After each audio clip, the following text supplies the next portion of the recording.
안녕하세요, 친구들. 오늘은 역사상 가장 중요한 팀 중 하나에 대해 이야기해 볼게요.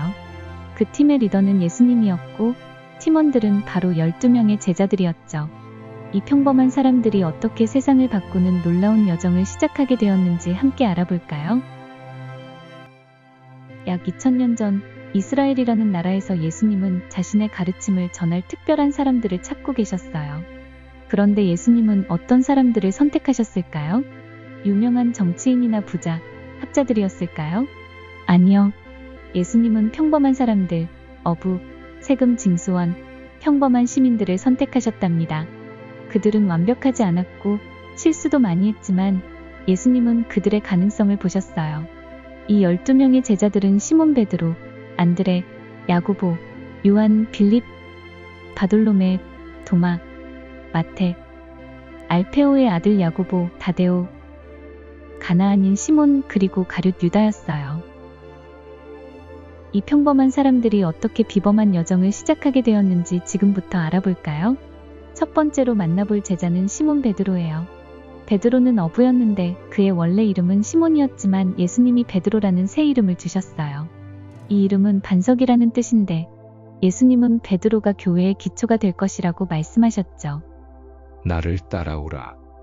내가 너희를 사람을 낚는 어부가 되게 하리라. 베드로는 충동적이고 때로는 실수도 많이 했어요. 한 번은 예수님이 위험에 처했을 때 3번이나 예수님을 모른다고 했지만 나중에 자신의 실수를 깨닫고 진심으로 뉘우쳤죠. 결국 그는 예수님의 메시지를 전하는 용감한 지도자가 되었답니다. 베드로의 동생 안드레도 어부였어요. 안드레는 조용하게 많은 사람들을 예수님께 인도했죠. 그는 항상 다른 사람들을 예수님께 소개하는 역할을 했어요. 그 다음은 우레의 아들들이라 불렸던 야고보와 요한이에요. 이 형제는 성격이 급해서 이런 별명이 붙었다고 해요. 요한은 나중에 예수님이 사랑하시는 제자로 알려졌고 복음서와 요한계시록을 기록했답니다. 립은 그리스식 이름을 가진 유대인으로 항상 질문을 많이 하고 증거를 찾던 제자였어요. 그의 친구 나다나엘이라고도 불린 바돌로메는 처음에 예수님을 의심했지만 곧 진심으로 따르게 되었죠. 나사렛에서 무슨 선한 것이 날 수 있으랴? 와서 보라. 도마는 의심 많은 도마로 알려져 있어요. 왜냐하면 예수님이 부활하셨다는 말을 듣고 직접 보기 전까지는 믿지 않았기 때문이죠. 하지만 이런 도마의 의심은 우리에게 중요한 교훈을 줘요. 때로는 질문하고 확인하는 것도 필요하다는 것을요. 내가 그의 손의 못자국을 보며 내 손가락을 그 못자국에 넣고 내 손을 그 옆구리에 넣어보지 않고는 믿지 아니하겠노라. 네 손가락을 이리 내밀어 내 손을 보고 네 손을 내밀어 내 옆구리에 넣어보라. 그리고 믿음 없는 자가 되지 말고 믿는 자가 되라. 나의 주님, 나의 하나님. 마태는 세금 징수원이었어요. 당시의 세금 징수원들은 사람들에게서 많은 미움을 받았지만 예수님은 그를 제자로 부르셨죠. 마태는 자신의 부와 안정된 직업을 버리고 예수님을 따랐어요. 그는 나중에 마태복음을 기록했답니다. 알페오의 아들 야고보는 작은 야고보라고도 불렸어요. 그는 조용하게 충실한 제자였죠. 유다라고도 불리며 가룟 유다와는 다른 사람인 다데오는 열정적인 제자였고 가나안인 시몬은 열심당원이라고 불렸는데 이는 그가 로마에 대항하는 정치 단체의 일원이었다는 뜻이에요.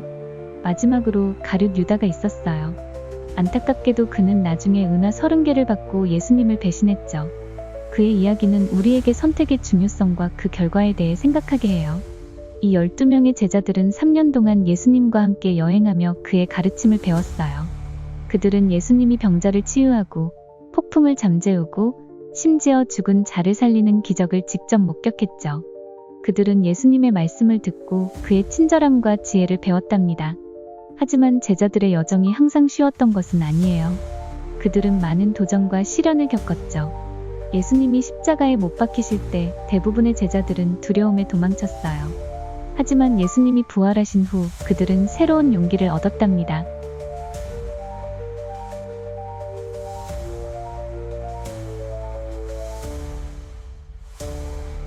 예수님이 하늘로 올라가신 후 제자들은 예수님의 가르침을 세상에 전하는 중요한 임무를 맡게 되었어요.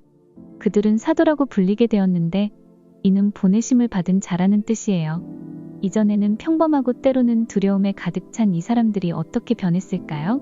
그들은 용감하게 여러 나라로 여행하며 예수님의 메시지를 전했어요. 대부분의 제자들은 그 믿음 때문에 목숨을 잃기까지 했지만 그들이 시작한 작은 움직임은 전 세계로 퍼져나갔답니다. 예수님의 12제자 이야기는 우리에게 중요한 교훈을 알려줘요. 베드로처럼 실수를 하더라도 다시 일어설 수 있고 도마처럼 의문이 있어도 진실을 찾을 수 있어요. 마태처럼 과거의 삶을 버리고 새로운 시작을 할 수도 있죠. 여러분의 인생에서 어떤 변화를 만들고 싶나요? 그리고 그 여정에 누구를 초대하고 싶나요? 우리 모두는 자신만의 이야기를 쓰고 있어요. 그리고 때로는 가장 평범해 보이는 사람들이 하나님의 귀한 동역자로 쓰인답니다. 예수님의 12제자처럼 말이죠. 함께 해주셔서 감사합니다. 다음 성경 이야기에서 또 만나요.